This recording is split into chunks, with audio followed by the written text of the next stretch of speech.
My name is Anna. I am a counseling intern at NMIC, and I am still a graduate student, so it's kind of my first time doing one of these, so very excited to be with y'all. So today, I thought I would kind of give you guys a little bit of information, a little bit of my perspective on grief in general, as well as like how faith and culture really has a great impact on how we see grief in our spaces. So today, again, we'll go over like what is grief, therapy, and religion and spirituality, as well as my client's experience, obviously HIPAA compliant, and why this topic. So I kind of wanted to open the floor to some of you guys and ask you guys like what you guys thought grief is. What can you grieve? What does it look like? What does it feel like? If you guys want to take like 2 minutes and talk to each other and kind of feel out what everybody's feelings are. So, according to the APA, grief is anguish experienced after a significant loss, mostly about someone that you've cared about or you've loved, but I agree with all of you guys' sentiments. I also think it doesn't necessarily have to be a person, it could be a place like you mentioned, a loss of even time, commitments to something, it can be a bunch of different things. When it does become worrisome though, at least in my opinion, is when you see different types of symptomology, like what we see in our clients, different types of anxiety, depression, overall just not doing too well with what you're handling, because it's not easy. Western representation of grief, we see, as you had also mentioned, the 5 stages of grief, which I'll get into in a little bit. And then there are, I think in my opinion, the non-Western ways of understanding grief, which I feel like sometimes we don't get as much exposure to, or sometimes it's a little confusing to navigate because what we're taught in a Western lens doesn't really align with what our clients feel to be true to them. Okay, so disclaimer, I'm doing like a generalization because as much as I would love to go through every single culture and community, unfortunately I don't have the time today. But I just kind of wanted to go over, like, for Western cultures, we see a lot of like individualism, like a person going to a therapist and talking about how they feel and understanding how these changes and loss have really affected them as a person, as an individual. And as we had mentioned, the 5 stages of grief, which are denial, anger, bargaining, depression, and acceptance. What I think is really interesting about these different stages is that it doesn't really go in like a linear way. Like you don't start from denial and like end up in acceptance, which can be a little confusing and frustrating for a lot of people because I feel like we want to have that stability of just like going down and then it's over, but the reality is it's not a linear path, and sometimes we dip into one, skip into another one. It's a whole mess really. For Latinx and Hispanic cultures, which I'm Latina, so I have a little bit of like my own understanding of what grieving looks like in our communities.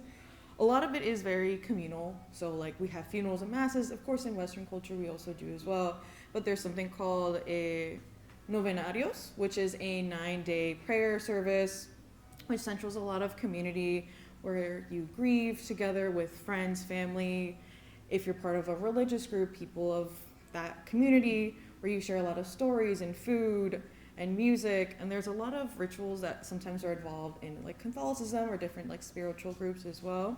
So families sometimes will pray with the rosary, or they will create altars in their home and annual masses for those who have deceased. And like I guess the most popular one we've seen is Day of the Dead, which is coming up November 1st. People will create altars for their family members and put like things that they love to eat, things that they love to do, and things like that to kind of invite them back if you don't know anything about it. It is believed that their loved ones come back on certain days, and having these things, it's to like welcome them back into the earth, I guess. What we have noticed, according to a bunch of research, and in Latinx and Hispanic cultures, there's sometimes a lot of like gender norms that we tend to follow. From my understanding, women tend to express, and this is again based on the research, women tend to express a lot more of like an external expression of their sadness, where it's like crying, wailing, things of that sort, when due to machismo and other like gendered norms within these communities, Men tend to be a little more stoic and try to hide a little bit more of that pain. But thankfully, over time, these kinds of norms have been a little bit lessened, and people are feeling a little more free of expressing their grief in whatever way feels more true to them. As well as their attire. In most, at least in America, a lot of us are associate like funerals and all these services with wearing black. In Latinx and Hispanic cultures, it's typically wearing white or a different color, depending on like also the person's wishes. Sometimes they don't want you to wear black. Maybe they want you to come in like full rainbow or whatever was their favorite color to kind of make it more of a celebration of their life rather than a sad time. As well as continued connection, depending on your belief systems and things of that sort. Some people believe that, you know, even though the person may not be here with us today, they can meet them in the afterlife, or if they believe in like ancestors and spirits, sometimes they can connect with them that way, so that that connection is never lost. Maybe they're just not here in person, but they are definitely with them in life and continue to walk with them. As well as Asian cultures, they also, again, focus on communal expressions of mourning and loss. A lot of that sometimes is even structured with different types of mourning periods. Within the first 7 days, it tends to be the most like intense expression of mourning, and it can kind of vary depending on what culture, community you're from, and some of the mourning periods can even range up to 3 years, which I had no idea, which is such a contrast to what we hear again in like our Western teachings. So like, having that understanding is really important when we see clients from all these different communities. There are different rituals, such as having offers. Some of these offers can be, if they also have an altar, just like in Latinx and Hispanic communities, or some of it is burning money and things like that to kind of guide those things to the person so that they can have them in the afterlife. There's also a focus on staying strong with your family. From my understanding, it's not to remove the individual's pain and not letting them like suffer in silence. It's more to unite the family, to try to have them feel supported and united with the community they have, so they don't have to feel that sorrow on their own, but instead they can lean on somebody else. So yeah. As well as sometimes, depending again on the culture and community you're from, there are taboos on the ways that you express yourself. For example, some people, it's not polite or appropriate to express your grief in public. So some ways that people will still express themselves is being able to light some incense, fixing an altar, doing things like charity and stuff in honoring the person who had passed. And in private, they're able to feel a little bit more of their emotions. And I feel like sometimes we even see that with our clients. Like we hear that they have experienced these losses, but we're not seeing them like show it in public. So that's something to also just keep in mind. As well as African cultures, again, a lot of it is communal. So there's something that I found really interesting in my research, which is some people find in different African cultures that people have a second funeral, which is after 40 days in which the person has been buried, they will host like fundraisers and things like that to kind of unite a little bit more of money for the family who has had the loss and be able to have like a big celebration of life with the family. That they feel connected and that the community is there backing them, and it's not just like a family affair, but a community affair, which I thought was really lovely. Again, they do a lot of celebrations of life, which dancing, music, and just helping the person who has passed their spirit to go into the afterlife in a more positive way. There are also a bunch of different like rituals that people do. For example, like widows tend to shave their heads out of respect and to demonstrate that they are in mourning. Some of it is, again, clothing, just like in the Latinx community, and I'm sure many other communities. It's very popular to wear white and red instead of black. More types of rituals would be like burning someone's belongings to kind of signify that their time on earth has ended, but they still get that in the afterlife. As well as a bunch of cleansing rituals, which I thought it was really interesting. I hadn't really heard too much about this myself, but people tend to like try to cleanse the area or cleanse with the family in unison to kind of make sure that the people who have experienced the death feel more, I guess, like kind of calm, so they don't feel like any bad spirits are still like wandering around. But the next one. So, how does that look like in therapy? So a lot of like the grief work we're all taught is like the basic stuff like CBT. A lot of what I've seen, at least, or I've actually done myself, is work with my clients on different types of like thought patterns. I've heard a lot of, what if I had done this? What if this and this had happened? And kind of like understanding that these are just thoughts that they're using to try to like understand and like try to even figure out a way on how this even happened, because it's so hard to wrap your mind around what had just occurred. Again, re-engaging into different activities. I feel like sometimes when we go into these types of, I guess, like periods of time in our life, we tend to lose touch with all the things that we had loved and cared for. Some of us, it's art. Some of it is like working out. Some of it is just hanging out with friends. We tend to self-isolate sometimes. So re-engaging in those kinds of things are really, really important. For narrative interventions, I guess like restructuring the way that they are understanding this loss. For some, like the loss is such a great experience that they don't really know how to almost like shift their story, because they've included this person, this place, this concept in their life, and now that it's gone, it's so hard to continue moving on. So kind of helping them understand like, how can we integrate this? Obviously it's not something fun to integrate, but like how can we make sure that this doesn't fully derail your story? So sorry. Also like finding meaning again in the chaos. What did this mean for you? How did this affect you? How can we figure out how to use this to your, kind of like to your advantage, but not really, kind of like, even though this has interrupted you and it has created such a great loss, this doesn't have to be a like cut and dry type of thing. We could use this loss to help us restructure other things in our life. For example, some people, maybe friendship wasn't like a big thing for them, and after the loss of a great friend, they're like, let me rethink that, and like let me try to pour more energy into friendships and into different types of connections.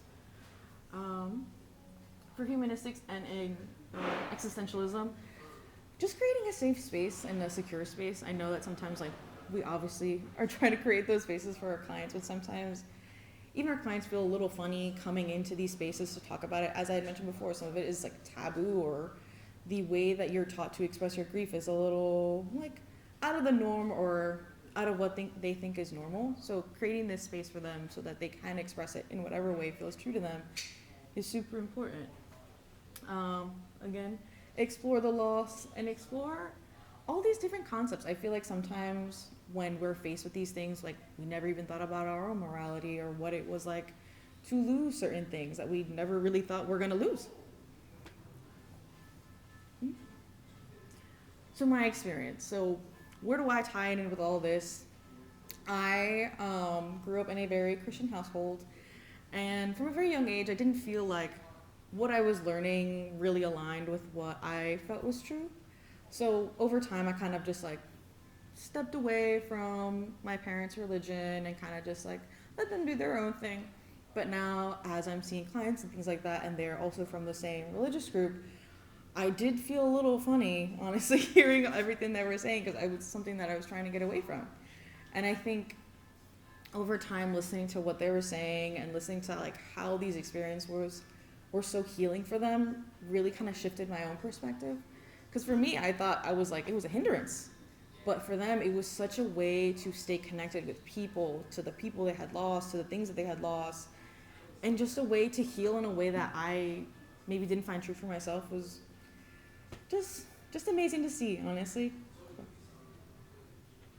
So some of those core concepts that I was talking about was finding meaning and purpose.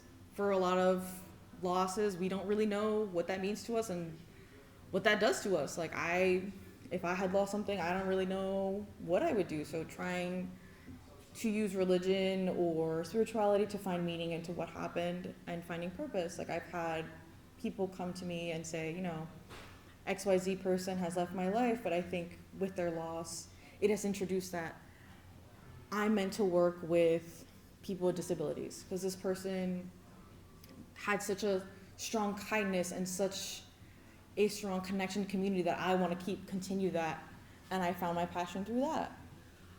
Emotional and spiritual comfort, again, like having community is so important, and having people who are there to support you are so necessary during these times. So maybe finding elders within your spiritual group, or finding priests or whoever you feel comfortable with, and like being able to talk to them. And of course, us therapists are also really great, but you know, sometimes people search for other things as well in unison.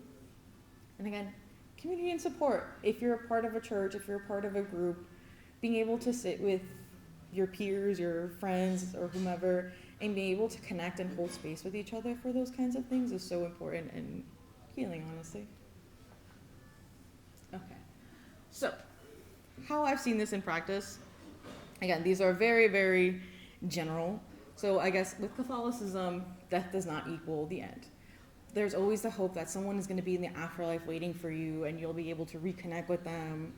It's a humongous part of life. I believe, if I'm not misunderstanding, within the Catholic Bible, it says that people are able to embrace the entire concept of grief, because not only is it just part of human existence, but Jesus himself wept over sadnesses and sorrows, and it's just a part of human life, as well as purpose to the pain.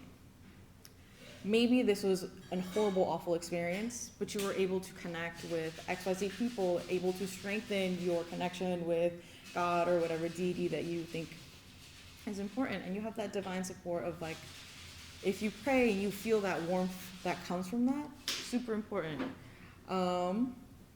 With Islam, the expression of grief, there's a lot of emotional validation that goes on. I personally didn't know this myself, but according to the Quran, the Prophet Muhammad himself had also wept over his children. So like seeing such a symbolic person within this scripture also express like what you're feeling, I feel like it's kind of like mind blowing, because it's like, wow, like so much universality is going on right there. Also within that, there's a restraint for excessive weeping, maybe screaming, and like self-harm. I believe it teaches you to not be like impatient with what Allah has decreed, as well as showing a little bit of patience and composure. It's not saying that to completely like deny your emotions, but letting yourself feel what you're feeling, but not be consumed by it, so that you continue moving forward. Within Judaism, there are many, many practices that, again, I was not aware of. There is something that is a pre-funeral, where people within, before someone gets buried, they're like left for, like they're not allowed to do like religious duties and things of that sort, so they have some time to like sit and process with what happened, as well as within the first 7 days, people get to stay home and have the community come into their home and be able to share how they feel about what's going on, give their condolences, like being able to provide support by giving them meals and things like that. And also an interesting one that I recently learned again was within the first year of a child's parent passing, they aren't really, I guess, like supposed to celebrate different types of celebrations and gifts to demonstrate that they are mourning the loss of their parent, that it was so grand that they, I guess, cannot continue with these types of celebrations without them. And with Buddhism, what I thought was really cool was that they embrace the fact that this is just a part of human life. We grieve, and even people who are enlightened like Buddha, they have grieved losses of many, many people. They say to embrace it and not suppress it, as it's not a mistake and it's not something to avoid or fight off, as in, if you do, it's just going to prolong your feeling of grief even more, and it doesn't help promote growth. It also teaches impermanence, where obviously not everything is forever, so it kind of teaches you that, to cherish what you have in the moment, and when it's gone, it's okay to let it go and make space for other things as well as staying mindful and, again, accepting what had happened. So, my clients' experiences. I have 3 different clients where I've seen, I guess, like the most of this. My client X had lost their mother and their partner, and I've seen how much religion has had such a great impact on them. They have explained that like praying over the person who had passed really like fills kind of a void. Maybe they're not allowed to see them and things like that, but they can pray in thought of them and like hope that they're doing well in the afterlife, and knowing that they're going to reconnect with them has brought a lot of peace for them.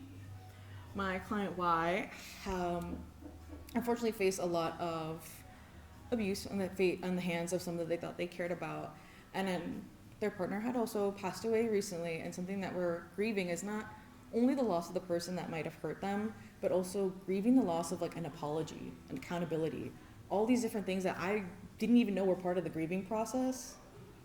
Incredible. And my client Z, who their partner has also not been so kind to them, and they've lost property and their sense of peace. And for both of them, praying to their God to forgive these people has brought them peace. And I honestly, like, watching them being able to even like forgive these people, because at least for me, like, I was like, they horrible people. But for them, they, with their religious backgrounds, are able to forgive these people and like just hold space and peace for themselves without having them be so integrated in their life. So why this topic? So I kind of gave like a very like lecture type of presentation, but I thought it was really important just because I personally didn't know a lot about the way grief looks like in different cultures. Most of my exposure is with Latinx clients, so I learned a lot about like Christianity, Catholicism, and different types of spiritual groups. But I think it was really important just because, like, based on our, again, Western teachings in psychology, I feel like we would have pathologized a lot of what I talked about, like mourning periods of 3 years. I forget which diagnosis, but I'm pretty sure in the DSM that would have checked off a couple things. So I think it's just important to be able to be open and curious about where our clients are coming from and how they are interpreting the world, so that we can have a better understanding of them, and being able to really curate a space that promotes healing, and maybe like even reframing your way you see religion and grief together, like it did for me. Thank you, that was all.